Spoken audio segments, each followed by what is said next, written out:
नमस्कार, जय हिंद। आज 10 अगस्त 2026 सोमवार है। तिथि श्रावण मास के कृष्ण पक्ष की द्वादशी तिथि सुबह 8:01 तक रहेगी। इसके बाद त्रयोदशी तिथि शुरू होगी। आज सावन का दूसरा सोमवार है। चलिए बिना किसी देरी के साथ शुरू करते हैं आज की प्रमुख खबरें। प्रधानमंत्री नरेंद्र मोदी ने कॉमनवेल्थ गेम्स 2026 में शानदार प्रदर्शन करने वाले भारतीय पदक विजेता खिलाड़ियों से मुलाकात की। नई दिल्ली में हुई इस मुलाकात में पीएम मोदी ने खिलाड़ियों को उनकी शानदार उपलब्धियों के लिए बधाई दी और कहा, जो खेलेगा वो खिलेगा।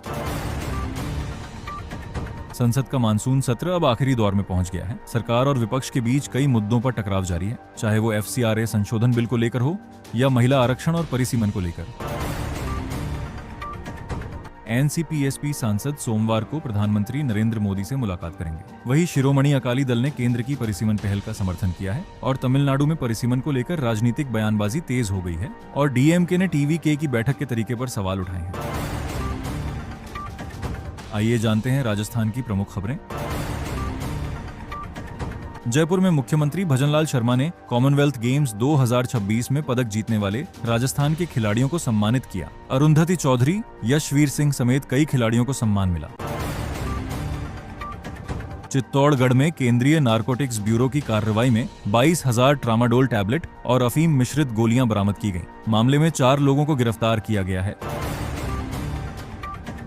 बालोतरा में प्रदूषण पर सख्ती। राजस्थान प्रदूषण नियंत्रण बोर्ड ने नियमों का उल्लंघन करने वाली टेक्सटाइल इकाइयों पर कार्रवाई तेज कर दी है। यह कार्रवाई जवाई और लूणी नदी में प्रदूषण को लेकर बड़ी चिंता के बीच हो रही है।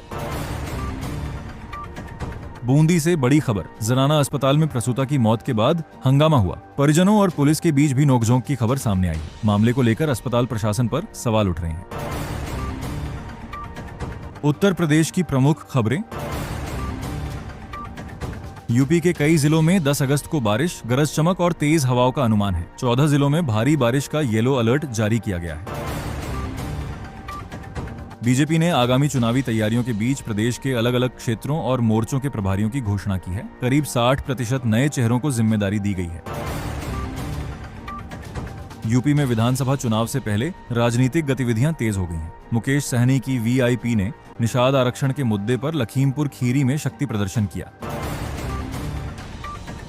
प्रयागराज में साइबर ठगी का बड़ा मामला सामने आया, जहां शातिरों ने महिला के खातों से 64.46 लाख रुपए उड़ाए। यूपी पुलिस भर्ती का रिजल्ट जारी। मुख्य आरक्षी मोटर परिवहन भर्ती परीक्षा का परिणाम जारी किया गया है। कुल 176 पदों के लिए परिणाम उपलब्ध कराया गया है। नीट काउंसलिंग में बड़ी कार्रवाई। यूपी में MBBS और BDS प्रवेश प्रक्रिया के दौरान 71 उम्मीदवारों को डिबार किया गया है। स्कूलों की छुट्टी बढ़ी। कांवड़ यात्रा के चलते मेरठ, गाजियाबाद, मुजफ्फरनगर और बागपत में स्कूल कॉलेजों को 12 अगस्त तक बंद रखने का फैसला किया गया है। आइए बिहार की आज की बड़ी खबरों पर नजर डालते हैं। बिहार सरकार ने शिक्षा व्यवस्था और परीक्षा प्रणाली में सुधार के लिए कई महत्वपूर्ण कदमों की घोषणा की है। वहीं NCAER की नई रिसर्च के बाद राज्य की शराबबंदी नीति को लेकर बहस तेज हो गई है। मौसम की बात करें तो बिहार के कई जिलों में बारिश का दौर जारी है और कई इलाकों में अलर्ट जारी किया गया है। मेडिकल छात्रों के लिए बड़ी खबर है। UGMAC 2026 काउंसलिंग की प्रक्रिया आगे बढ़ रही है और 10 अगस्त से चॉइस फीलिंग शुरू होगी। बिहार की खड़गिया पुलिस ने एक ऐसे IAS अधिकारी को गिरफ्तार किया है जो खुद को NSA अजीत डोभाल का अंडरकवर एजेंट बताकर लोगों से ठगी करता था। आरोपी की पहचान मनीष कुमार गुप्ता उर्फ चिक्कू के रूप में हुई है। अब बात झारखंड की। JPSC में बड़ा फैसला। झारखंड सरकार ने 14वीं JPSC और कुछ बैकलॉग परीक्षाओं को रद्द करने का निर्णय लिया है, लेकिन CGL परीक्षा रद्द करने की मांग नहीं मानी। JPSC के सदस्यों का इस्तीफा स्वीकार। राज्यपाल संतोष कुमार गंगवार ने JPSC के 3 सदस्यों के इस्तीफे स्वीकार किए।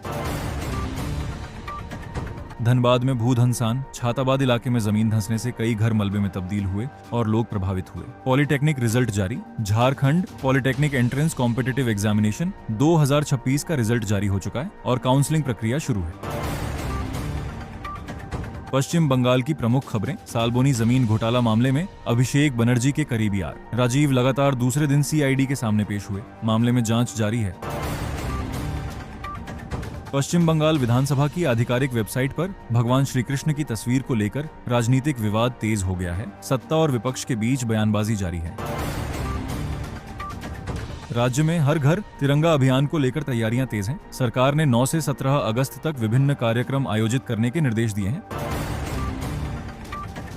इस वक्त कांवड़ यात्रा से जुड़ी बड़ी खबर। सावन शिवरात्रि से पहले हरिद्वार से गंगा जल लेकर लौट रहे कांवड़ियों की संख्या तेजी से बढ़ रही है। उत्तर प्रदेश से लेकर हरियाणा और दिल्ली एनसीआर तक कई प्रमुख मार्गों पर कांवड़ियों की भारी आवाजाही देखी जा रही है। भीड़ को देखते हुए पुलिस और प्रशासन ने सुरक्षा और ट्रैफिक व्यवस्था को और सख्त कर दिया है। गुरुग्राम में 9 से 11 अगस्त तक भारी वाहनों के लिए कई रास्तों पर डायवर्जन लागू किया गया है। वहीं मुजफ्फरनगर में कांवड़ यात्रा के दौरान सुरक्षा और ट्रैफिक व्यवस्था की सोशल मीडिया पर जमकर तारीफ हो रही है।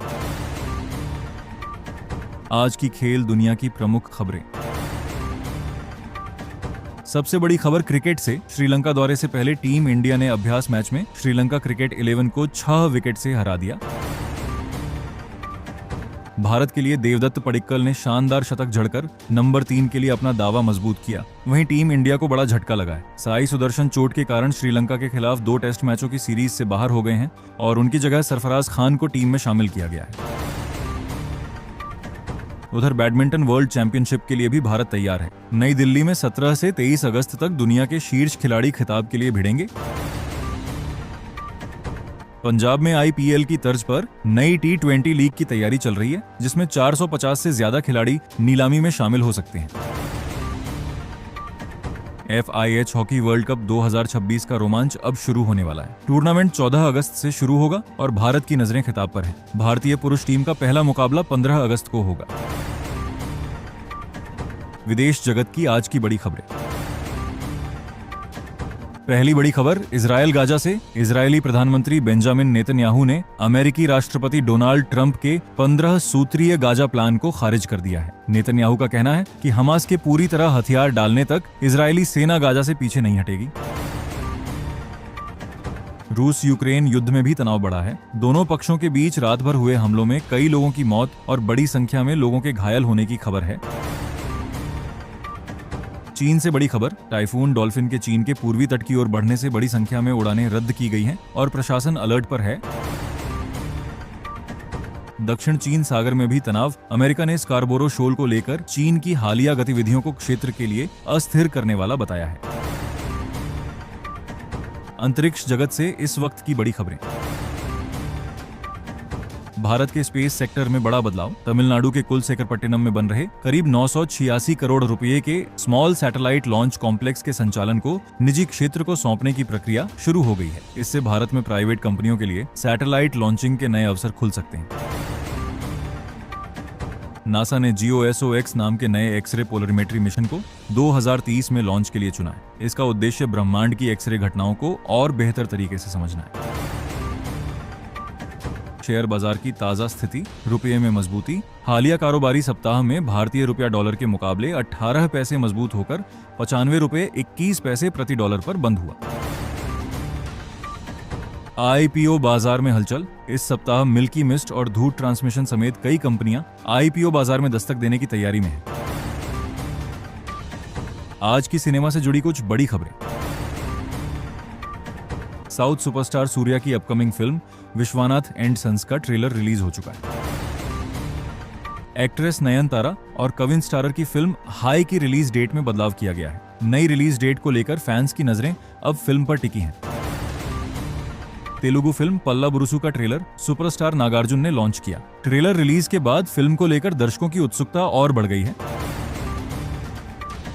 प्रियंका चोपड़ा महेश बाबू की वाराणसी। प्रियंका ने महेश बाबू के जन्मदिन पर फिल्म के अफ्रीका शेड्यूल की BTS तस्वीर शेयर की और शूटिंग को लेकर उत्साह जताया। फिल्म का निर्देशन S राजामौली कर रहे हैं। फिलहाल आज के लिए इतना ही। अगर आपको ये वीडियो पसंद आया हो तो इसे लाइक करें, अपने दोस्तों के साथ शेयर करें और देश दुनिया की हर बड़ी खबर सबसे पहले पाने के लिए हमारे चैनल को सब्सक्राइब करना ना भूलें। मिलते हैं फिर एक और नए वीडियो में, तब तक के लिए जय हिंद जय भारत।